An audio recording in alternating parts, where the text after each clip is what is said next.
जय श्री कृष्ण। धनवान कौन नहीं होना चाहता है। महालक्ष्मी को धन की देवी कहा जाता है। मान्यता है कि जिस घर में माता लक्ष्मी का वास होता है वहाँ कभी भी धन धान्य की कमी नहीं होती। जीवन में हमेशा सुख शांति बनी रहती है। प्रतिदिन भगवान विष्णु की पूजा आराधना के साथ माँ लक्ष्मी की पूजा करने से घर में धन दौलत आती है।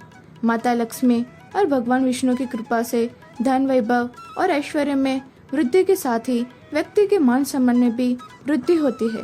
मान्यता है कि ऐसे लोगों की यश और कीर्ति चारों दिशाओं में फैलती है। वही ज्योतिष शास्त्र में कहा गया है कि जिस व्यक्ति पर माता लक्ष्मी की कृपा बरसने वाली होती है या धन आगमन की संभावना बनती है, उससे पहले से ही कुछ शुभ संकेत दिखाई देना शुरू हो जाते हैं। यदि आपको कुछ ऐसे संकेत दिखाई दे तो समझ लीजिए कि आपके साथ कुछ अच्छा होने वाला है। चलिए जानते हैं इन संकेतों के बारे में। पहला संकेत, अचानक से आपके घर में काले रंग की चिट्टियाँ वर्तुल बनाकर कुछ खाने लगे तो समझ लेना कि आपके घर में महालक्ष्मी जी का आगमन होने वाला है और आपको अपार धन मिलने वाला है। यदि घर में अचानक काली चिट्टियाँ दिखाई देने लगे तो यह एक शुभ संकेत है। आपके जीवन में कोई बदलाव होने वाला है, कोई ऐसा परिवर्तन जो आपके लिए लाभदायक होगा, आपके परिवार के लिए मंगलकारी होगा।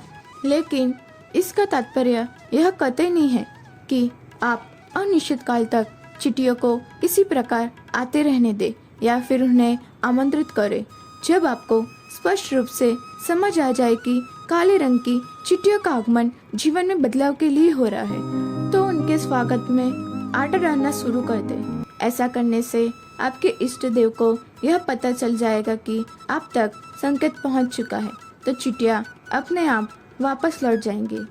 और दूसरा संकेत है कि वैसे तो पक्षी अपना घोंसला पेड़ों की डाली पर ही बनाना पसंद करते हैं, लेकिन आज के समय में स्थान के अभाव में घरों की खिड़कियों में भी पक्षी अपना घोंसला बना लेते हैं। अक्सर देखने में आता है कि हमारे घरों में कई बार पक्षी अपने घोंसले बना लेते हैं या फिर मधुमक्खी आदि भी अपना छत्ता बना लेते हैं।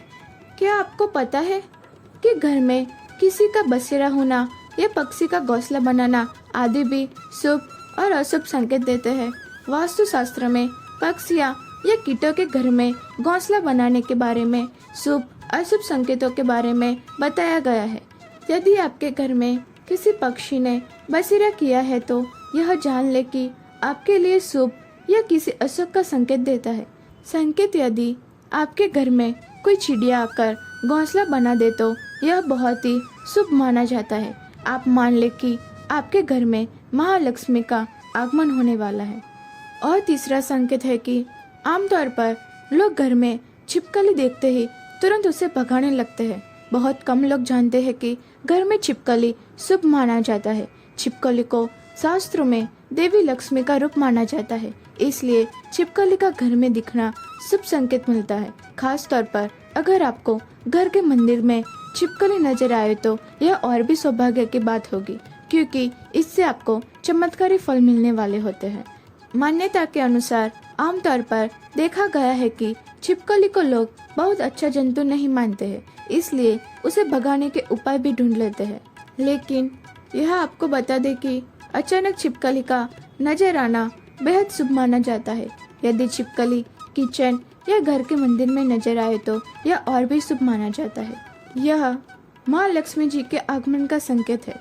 यह भी कहते हैं कि यदि एक दूसरे का पीछा करती हुई दिखाई दे तो यह घर की उन्नति का संकेत है।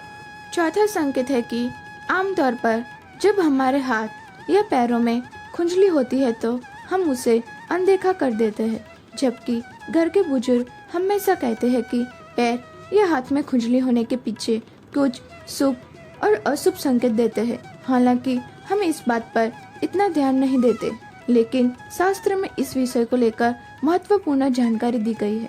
इन शास्त्रों के मुताबिक हाथ में हो रही खुजली आपको बताती है कि आपके जीवन में धन लाभ होने वाला है या धन की हानि का सामना करना पड़ेगा। आइए जानते हैं कि कौन से हाथ में खुजली होना शुभ होता है। यदि किसी को बार बार बाएं हाथ में खुजली हो रही है, यह एक शुभ संकेत है।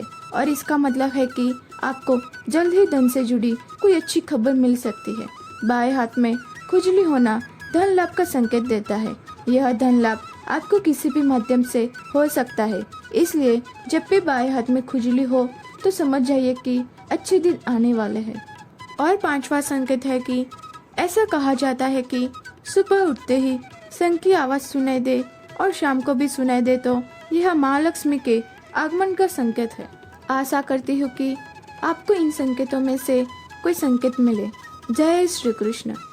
अगर आपको इन संकेतों में से कोई एक संकेत मिलता है तो कमेंट में जय श्री कृष्ण लिखना मत भूलना।